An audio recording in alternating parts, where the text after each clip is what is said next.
His quiet and subtle humor pervades the grayness of the lives he creates. For the Russian philosophical or social-minded critic, he was the unique exponent of a unique Russian type of character. It is rather difficult for me to explain what that type was or is, because it is also linked up with the general psychological and social history of the Russian 19th century. It is not quite exact to say that Chekhov dealt in charming and ineffectual people. It is a little more true to say that his men and women are charming because they are ineffectual. But what really attracted the Russian reader was that in Chekhov's heroes, he recognized the type of the Russian intellectual, the Russian idealist, a queer and pathetic creature that is little known abroad and cannot exist in the Russia of the Soviets. Chekhov's intellectual was a man who combined the deepest human decency of which man is capable with an almost ridiculous inability to put his ideals and principles into action. A man devoted to moral beauty, the welfare of his people, the welfare of the universe, but unable in his private life to do anything useful, frittering away his provincial existence in a haze of utopian dreams. Knowing exactly what is good, what is worthwhile living for, but at the same time sinking lower and lower in the mud of a humdrum existence, unhappy in love, hopelessly inefficient in everything, a good man who cannot make good. This is the character that passes in guise of a doctor, a student, a village teacher, many other professional people, all through Chekhov's stories.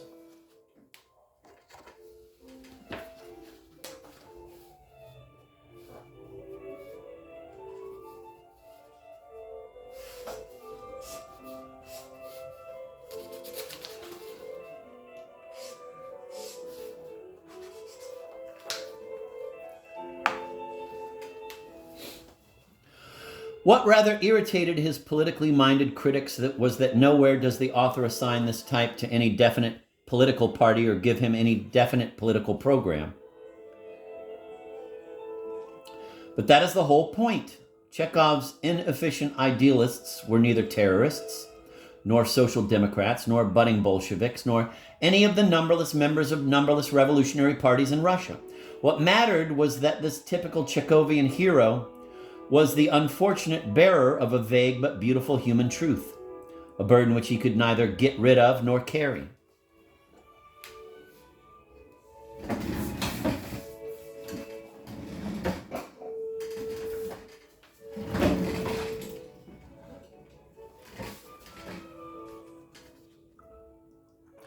What we see is a continuous stumble through all Chekhov's stories.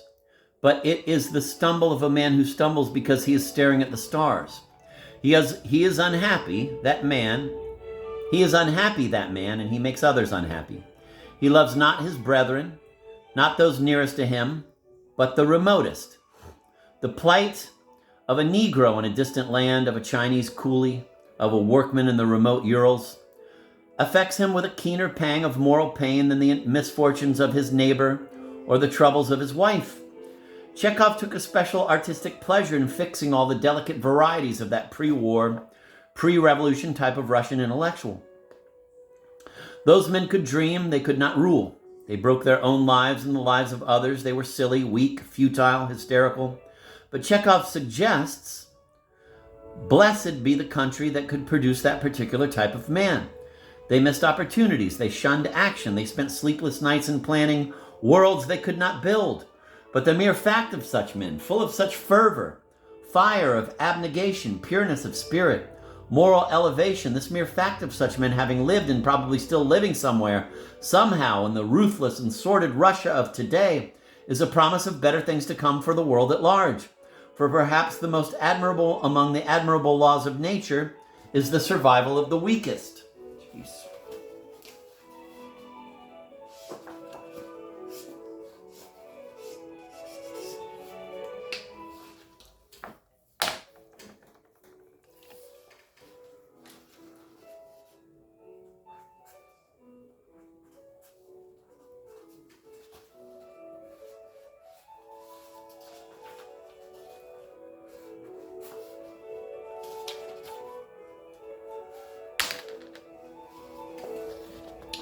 It is from this point of view that those who were equally interested in the misery of the Russian people and in the glory of Russian literature, it is from this point of view that they appreciated Chekhov.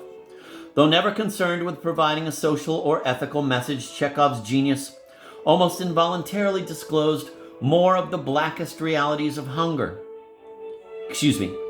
Chekhov's genius almost involuntarily disclosed more of the blackest realities of hungry, puzzled, servile, angry peasant Russia than a multitude of other writers, such as Gorky, for instance, who flaunted their social ideas in a procession of painted dummies.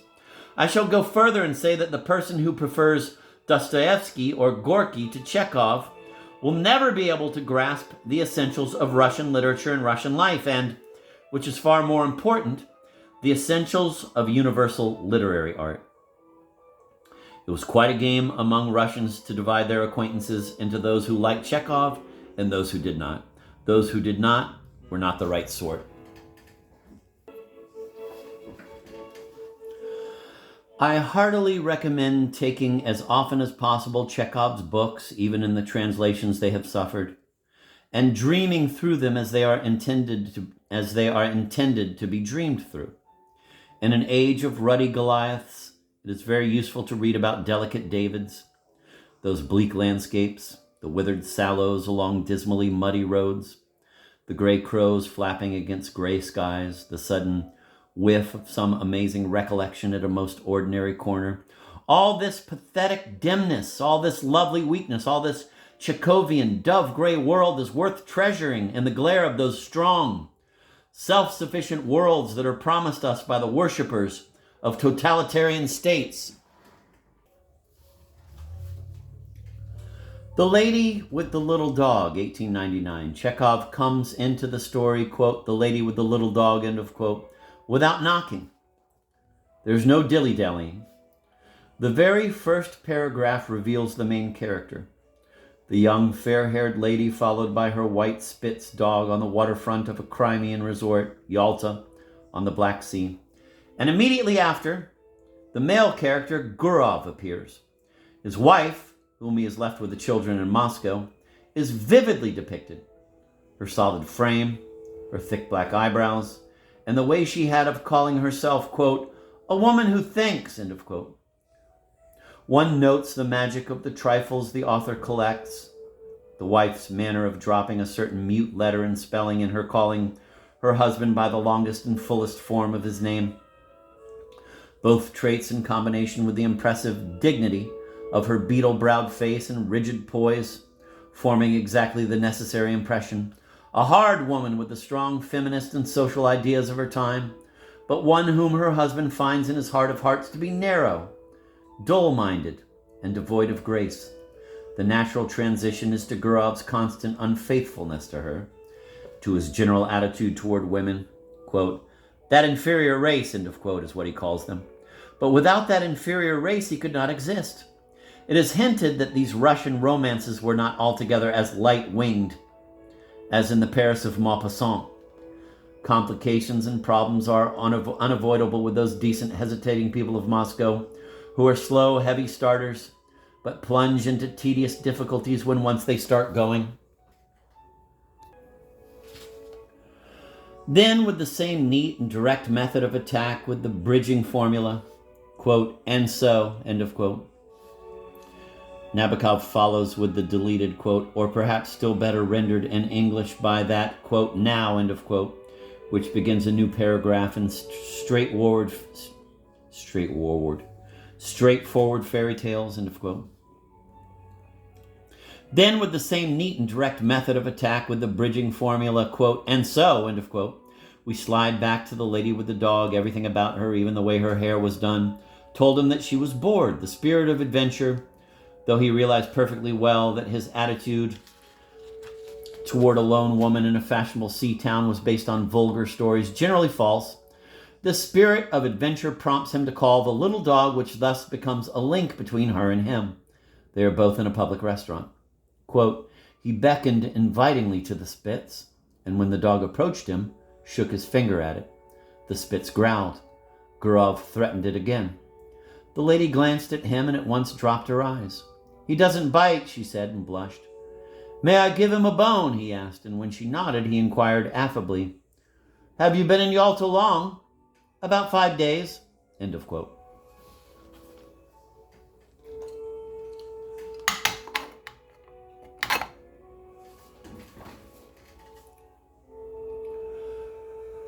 They talk. The author has hinted already that Gurov was witty in the company of women, and instead of having the reader take it for granted, you know the old method of describing the talk as brilliant but giving no samples of the conversation, Chekhov makes him joke in a really attractive, winning way. Quote, bored, are you? An average citizen lives in... Here Chekhov lists the names of beautifully chosen super-provincial towns. And is not bored, but when he arrives here on his vacation, it is all boredom and dust. One could think he came from Granada. End of quote. A name particularly appealing to the Russian imagination. The rest of their talk, for which this sidelight is richly sufficient, is conveyed indirectly.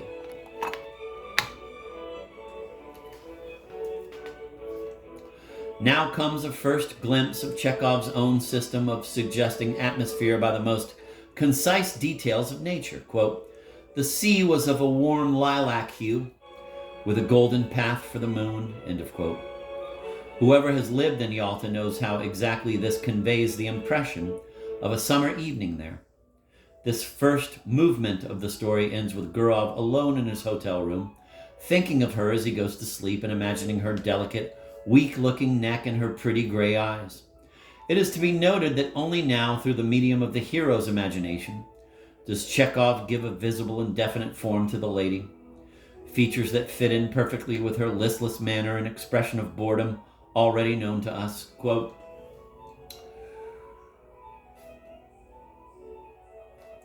Quote, getting into bed, he recalled that she had been a schoolgirl only recently, doing lessons like his own daughter. He thought how much timidity and angularity there was still in her laugh and her manner of talking with a stranger. It must have been the first time in her life that she was alone in a setting in which she was followed, looked at, and spoken to for one secret purpose alone, which she could hardly fail to guess. He thought of her slim, delicate throat, her lovely gray eyes. There's something pathetic about her, though, he thought, and dropped off. The next movement, each of the 4 diminutive chapters or movements of which the story is composed, is not more than 4 or 5 pages long. The next movement starts a week later with Gurov going to the pavilion and bringing the lady iced lemonade on a hot, windy day with the dust flying, and then in the evening, when the sirocco subsides, they go on the pier to watch the incoming steamer. Quote, the lady lost her lorgnette in the crowd, end of quotes, Chekhov notes shortly, and this being so casually worded, without any direct influence on the story, just a passing statement, somehow fits in with that helpless pathos already alluded to.